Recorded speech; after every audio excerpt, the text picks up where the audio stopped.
Hi students, today we are going to talk about electric potential due to a point charge. நம்ம முன்னாடி பார்த்தோம் அதோட important points பற்றி பார்க்க போகிறோம் நாம. சரியா? First point, if source charge, அதாவது மூல சார்ஜ்னு சொல்லுவோம், மூல மின்துகள், அந்த சார்ஜ் வந்துட்டு பாசிட்டிவாக இருந்தால் ஜீரோவோட அதனோட பொட்டன்சியல் கிரேட்டராக இருக்கும். சரியா? அதிகமாக இருக்கும். அதாவது V is positive.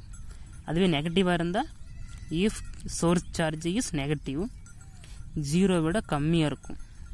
Okay, V less than 0. இப்போ V is negative. Okay, so நான் டெரிவேஷன் V equal to, இங்கே ஃபிஃப்த் ஈக்குவேஷன் இருக்குல்ல, அதான் இங்கே எடுத்து போட்டிருக்கேன். V equal to 1/4 epsilon naught Q by R. இது ப்ளஸ்ஸு, ஏன் இது பாசிட்டிவ். சரியா? அது நெகட்டிவ் இல்லை, -1/4 epsilon naught Q by R. Okay, இது ஃபர்ஸ்ட் பாயிண்ட்டு. செகண்ட் பாயிண்ட்டு, ஒரு ஆப்ஜெக்ட்டு மோஷனில் இருக்கும்போது அதை தெளிவாக எக்ஸ்பிளைன் பண்ணுறதுக்கு கான்செப்ட் என்ற ஃபீல்டை விட, கான்செப்ட் ஆஃப் ஃபீல்டை விட பொட்டான்சியல் ஆர் எலக்ட்ரிக் பொட்டான்சியல், அது வந்துட்டு இந்த மோஷனில் இருக்கிற ஆப்ஜெக்டை தெளிவாக விளக்குறதுக்கு இது யூஸ் ஆகுது அதிகமாக. அதை விட இது சிம்பிள். இதை விட கான்செப்ட் ஆஃப் ஃபீல்டை விட இந்த potential or electric potential very simple. Okay, third point, அது ஃபஸ்ட்டு பாயிண்ட் மாதிரி தான். Charge is positive, source charge is positive.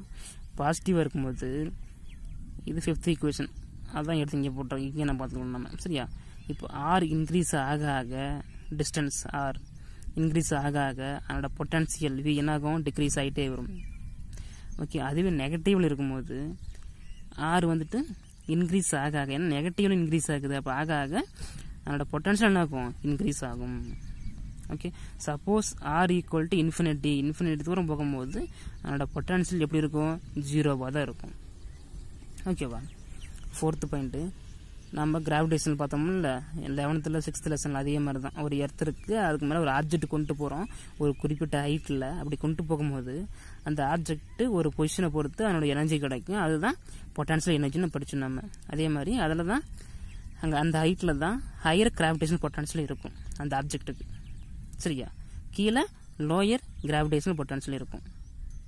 அப்போ அந்த ஆப்ஜெக்ட் ஹையர் டு லோயர் வர பார்க்கும். சரியா? இப்போ பாருங்க, ப்ளஸ் சார்ஜுக்கு higher potential to lower potential, மேலே மேலே டு கீழே. அதுவே மைனஸ் சார்ஜுக்கு lower potential to higher potential move ஆகும். ஸோ இது தெளிவாக, இது மாசு, இங்கே சார்ஜில் பார்க்குறோம். அடுத்து அதுவே ப்ளஸ் சார்ஜ், ப்ளஸ் சார்ஜ் என்ன ஆகும், ஹையர் டு லோயர். இதில் 3 பாயிண்ட் கன்சிடர் பண்ணிக்கிறோம், PQR. இது எப்படி இருக்கும், டிஸ்டன்ஸ் இன்க்ரீஸ் ஆக ஆக அதோட பொட்டான்சியல் டிக்ரீஸ் ஆகிட்டே வரும். அப்போ இந்த பாயிண்ட்டோட V, இது VPன்னு எடுத்துக்கலாம், இது VQன்னு எடுத்துக்கலாம், இது VR. V means potential. அப்போ இந்த VP வந்துட்டு அதிகமாக இருக்கும் when compared to this. அது இதை விட இது அதிகமாக இருக்கும், இதை விட இது அதிகமாக இருக்கும். ஏன்னா இது பாசிட்டிவ் சார்ஜ், டிஸ்டன்ஸ் இன்க்ரீஸ் ஆக ஆக அதோட பொட்டான்சியல் டிக்ரீஸ் ஆகிட்டே வரும்.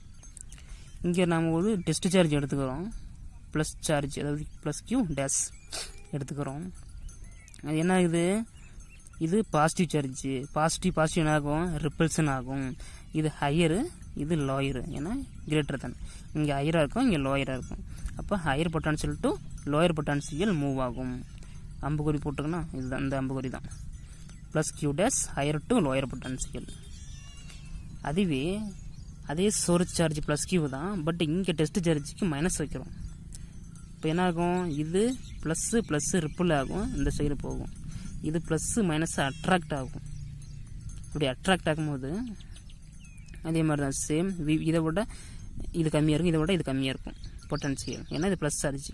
இது PQR, இங்கே மைனஸ் சார்ஜ் அட்ராக்ட் ஆகும், அதனால் லோயர் டு ஹையர் வரும். -Q dash lower to higher potential, plus minus attractive. Okay, அதுவே நெகட்டிவ் சார்ஜ் பார்க்கும்போது இந்த இடத்துல அதிகமாக இருக்கும், சாரி பக்கத்தில் இந்த இடத்துல வந்துட்டு கம்மியாக இருக்கும். ஏன்னா இங்கே ப்ளஸ் சார்ஜ் இங்கே அதிகமாக இருக்கும், பட் இங்கே நெகட்டிவ் சார்ஜ். அப்போ எப்படி இருக்கும், லெஸ் தெனாக வரும்.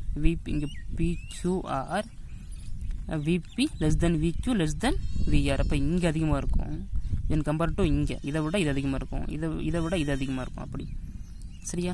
இங்கே டெஸ்ட் சார்ஜ் ப்ளஸ் Q வைக்கிறோம், இங்கே மைனஸ் q, இது ப்ளஸ் q என்ன ஆகும்? அட்ராக்ட் ஆகும். அப்போ எது ஹையரு? இது higher. Higher to lower move ஆகும். அதான் அந்த அம்புக்குறி. சரியா? அதுவே மைனஸ் சார்ஜ், இங்கேயும் மைனஸ் வைக்கிறோம். மைனஸ் வைக்கும்போது ரிப்பல்ஷன் ஆகும். இது லோயரு, இது லோயரு, இது லோயரு, இது ஹையர். அப்போ lower to higher potential move ஆகும். அதுதான் அந்த அம்புக்குறி. சரியா? Suppose a mini charge here, நிறைய சார்ஜ் கன்சிடர் பண்ணி பாயிண்ட் பியில் எவ்வளோ எலக்ட்ரிக் பொட்டன்சியல் ப்ரொடியூஸ் பண்ணுது. Q1, Q2, Q3, QA, அதாவது number of up to number of வரைக்கும் எடுத்துக்கிறோம். நம்ம QN வரைக்கும் எடுத்துக்கிறோம். Distance R1, R2, R3, Rn. அதோட பொட்டன்சியல் டோட்டல், அது எல்லாத்தையும் டோட்டல் பண்ணுறோம். V1 + V2 + V3 + up to Vn. இப்போ V டோட்டல் ஈக்குவல் டு V1க்கு தனித்தனியாக போடுறோம். 1/4πε0 Q1/R1 ப்ளஸ் V2க்கு 1/4πε0 Q2/R2 ப்ளஸ் 1/4πε0 Q3/R3 V3க்கு அப் டு Vnக்கு 1/4πε0 Qn/Rn. நமக்கு தெரியும் Kவோட value is nothing but 1/4πε0. V total equal to இந்த 1/4 எங்கெல்லாம் இருக்கோ அங்கெல்லாம் நம்ம K போட்டுறோம். இப்போ KQ1/R1 plus KQ2/R2 plus KQ3/R3 up to KQN/R1 Rn. Okay, V total that. So அந்த நம்பர் ஆஃப் சார்ஜஸ் இருக்கும்போது எப்படி எழுதணும்? நம்ம சிக்மா I = 1 to n எடுப்போம். Into K QI/Ri. இப்போ இது K is a constant. V total equal to K வெளியே கொண்டு வந்துடுவோம். Sigma I = 1 to n QI/Ri. மறுபடியும் K-ஓட வேல்யூஸ் அப்ளை பண்ணுறோம். 1/4πε0 sigma I = 1 to n QI/Ri. Okay, so very simple points தான். So பொறுமையாக பாருங்கள், கிளியராக புரியும். Okay, thank you.